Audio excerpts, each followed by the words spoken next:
Before we dive into this incredible story, make sure you're part of our journey. Hit that subscribe button, turn on notifications, and get ready for a story that will leave you thinking. And if you love inspiring tales, a like goes a long way. You think someone like you belongs in a place like this?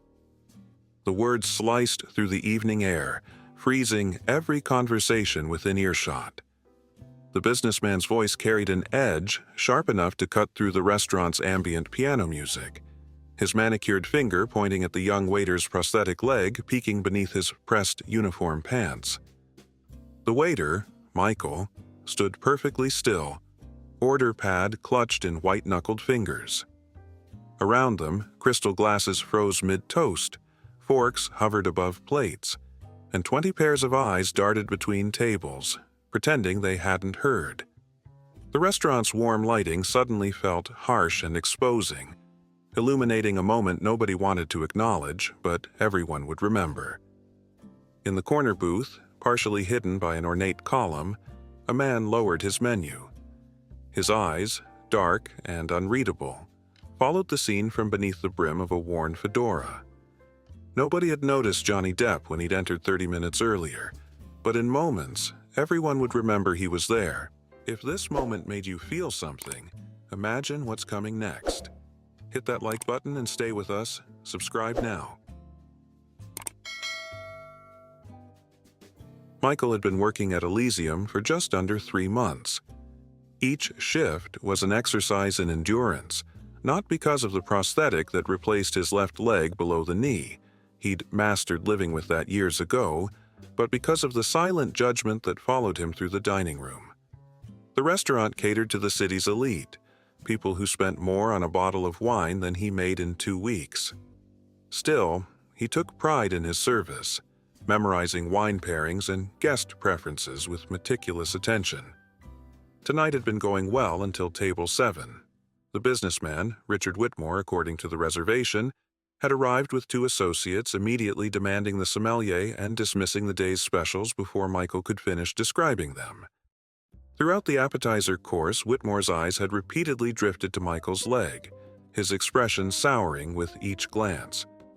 When Michael accidentally brushed against the table while serving their main course, Whitmore's tolerance evaporated. "Do they not have standards here anymore?"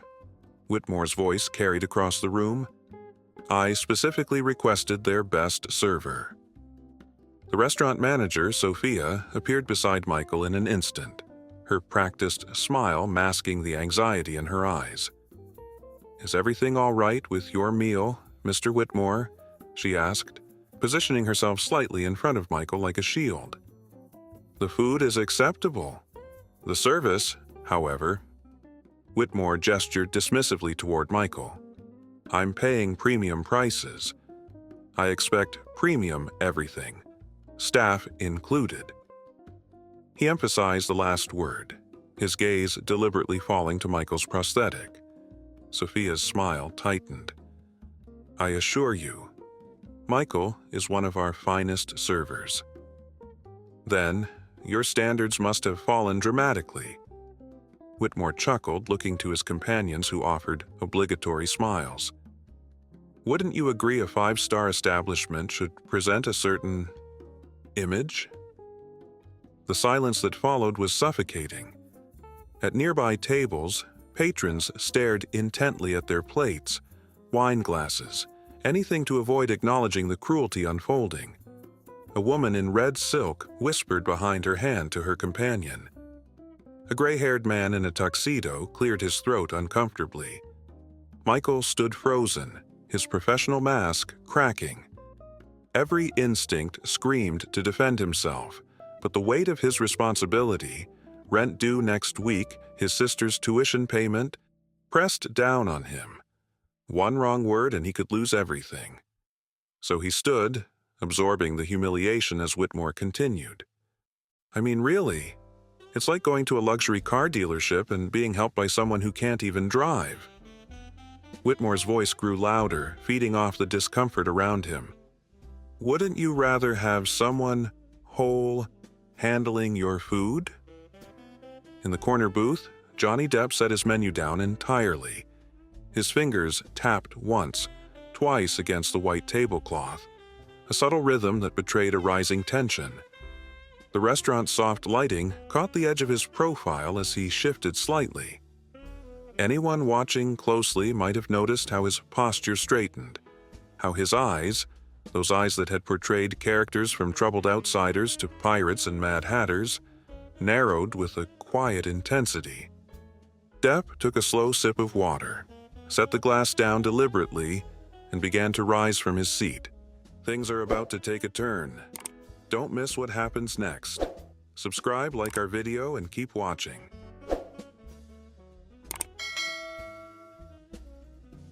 Michael's knuckles had turned white around his order pad. His jaw clenched so tight a muscle jumped visibly along his temple. "Sir, I apologize if my service hasn't met your expectations," he managed, each word measured, controlled. "I'd be happy to have another server take over your table." Whitmore's mouth curved into a smile that never reached his eyes. Oh, now he gets it. Yes, someone else would be preferable. Someone who can move properly between these expensive tables without risking an accident. He turned to Sophia. "This is a liability issue too, isn't it? Insurance must be astronomical." A woman at the adjacent table audibly gasped, then immediately pretended to cough into her napkin. Her dining companion stared fixedly at his plate. The sommelier, standing by the wine cabinet, exchanged a pained glance with the bartender. Throughout the restaurant, a wave of discomfort rippled through the patrons, the collective shame of witnessing cruelty and doing nothing. Sophia's professional composure was cracking. "Mr. Whitmore, I must insist." "You must insist on nothing," Whitmore cut her off. "I'm a regular patron who spends thousands here monthly. My company books corporate events in your private room." He gestured around the dining room. "You think any of these people care about your little diversity hire? They're thinking the same thing I am. They're just too polite to say it." Through it all, Michael remained standing there, a statue absorbing blow after blow, his dreams of making it through college on this job evaporating with each word. "Actually," a voice cut through the tension, gentle yet commanding, "I find myself thinking something quite different." Heads turned toward the source of the voice. Johnny Depp stood beside his table, unassuming in dark jeans and a simple button-down shirt. Without the usual fanfare of celebrity entrance, he crossed the dining room with unhurried strides, each step purposeful. There was nothing showy in his movement. No Captain Jack swagger, no Mad Hatter flourish, just the quiet confidence of a man who had seen enough. "Johnny Depp," someone whispered, the name rippling across the room like a stone dropped in still water. Phones appeared in hands but remained lowered, the collective instinct to record warring with the spell of the moment. Whitmore's expression cycled rapidly from confusion to recognition to a forced smile. "Well, this is unexpected," he said, straightening his tie. "Are you joining us for dinner, Mr. Depp? I'd be happy to." "I've been sitting there," Depp nodded toward his corner table, "watching you speak to this young man." His voice remained conversational, almost intimate, yet it carried to every corner of the now silent restaurant. "And it got me thinking about something I've learned over the years." He stopped a few feet from Michael, not looking at Whitmore, but instead meeting the young waiter's eyes with a small nod of acknowledgement before turning back to the businessman. "You know," Depp continued, his voice carrying the slight rasp that had become his signature, "in my career, I've played all sorts of characters.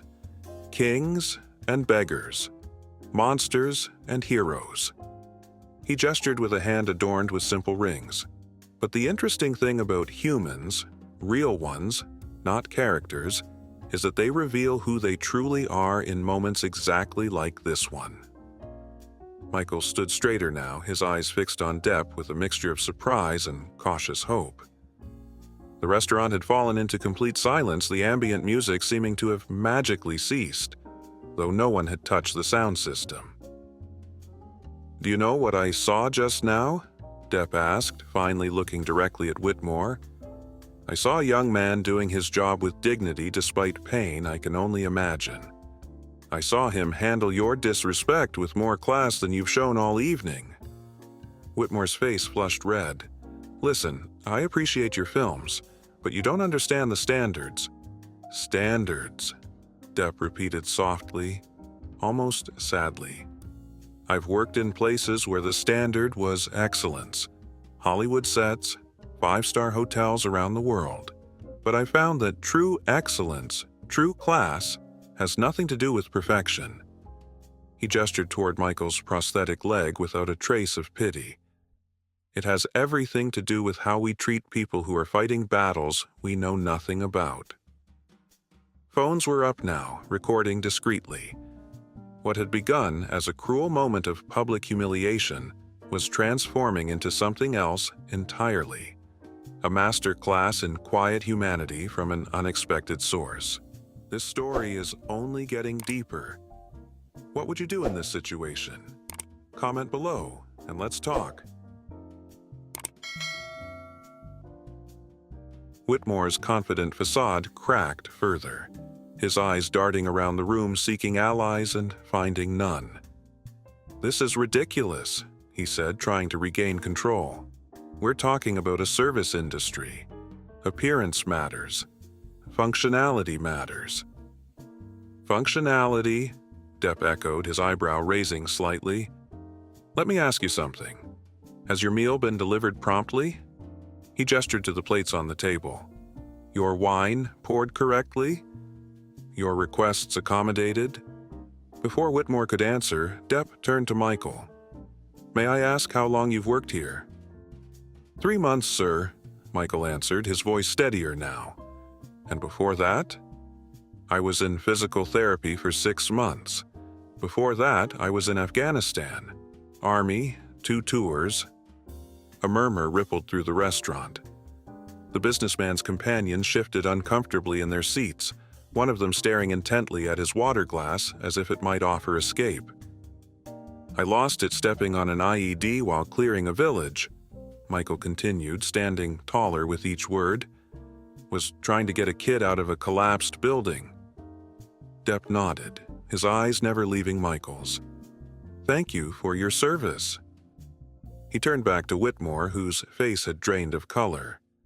"So, to clarify, you're concerned about the functionality of a man who served 2 tours in Afghanistan, recovered from losing a limb, and now balances plates better than most people with 2 legs, all while tolerating people like you." Whitmore's mouth opened and closed, no words emerging. Around the restaurant, phones continued recording, capturing every second of his public unraveling. "You know," Depp said, lowering his voice so that everyone had to lean in slightly to hear, "I've spent much of my life being judged by my appearance. It's part of my industry. But I've learned that the measure of a person isn't how they look, or even what they can do." He paused, running a hand through his hair. "It's how they treat others who can do nothing for them." He turned to address the entire restaurant now, his voice carrying without effort. "We all have our battles. Some are just more visible than others." He gestured toward Michael's prosthetic. "His battle is there for all to see, but it doesn't define him." Depp reached inside his jacket and extracted his wallet. With deliberate movements, he placed several $100 bills on the table. "This should cover their meal," he said to Michael, not to Whitmore. "And an appropriate tip for excellent service under difficult circumstances." Then he turned back to Whitmore. "As for you, you complained about standards. Let me tell you what I've learned about standards in my 50-plus years on this planet." The entire restaurant seemed to hold its breath. Sophia stood with hands clasped, The kitchen staff had emerged to listen, hovering near the swinging doors. Even the bartender had stopped mixing drinks. "True class," Depp said, each word measured and clear, "isn't about money or status or how many corporate events you book. It's not about being perfect or surrounding yourself with perfect people." He glanced around the room, making brief eye contact with several diners. "It's about recognizing the humanity in everyone, especially those fighting battles you can't see or understand." He turned back to Whitmore, whose face had gone from red to ashen. "You called him a diversity hire. I see a man with more courage in his prosthetic than most people have in their entire bodies." Depp placed a hand briefly on Michael's shoulder. "The true measure of class is how you treat those who are different from you, how you speak to people serving you, how you react when no one important is watching." He paused, though it seems plenty of people are watching now. Indeed, nearly every phone in the restaurant was raised, recording the moment. Whitmore's companions had physically distanced themselves from him, sliding their chairs back almost imperceptibly. "I think," Depp said finally, his voice gentle but firm, "that you owe this young man an apology. Not because I'm standing here, not because people are recording, but because it's what a person with actual class would do." The silence that followed was absolute. Even the clinking of silverware had stopped. The entire restaurant waited, watching as Whitmore faced a choice that would define him in countless social media posts within the hour. It's not over yet. The best part is coming. Make sure you're subscribed so you don't miss it.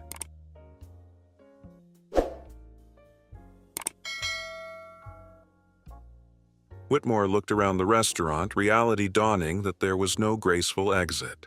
His companions offered no lifeline, his status no shield. He cleared his throat. I apologize," he said stiffly, addressing a point somewhere between Michael and the floor.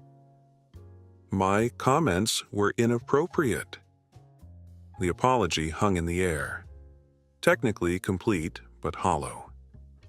Depp waited, silently encouraging more with his stillness. "I've never served," Whitmore continued, his voice stronger, "never faced what you've faced. I was wrong to judge." Something in his expression shifted, perhaps the first genuine emotion of the evening. "I am sorry."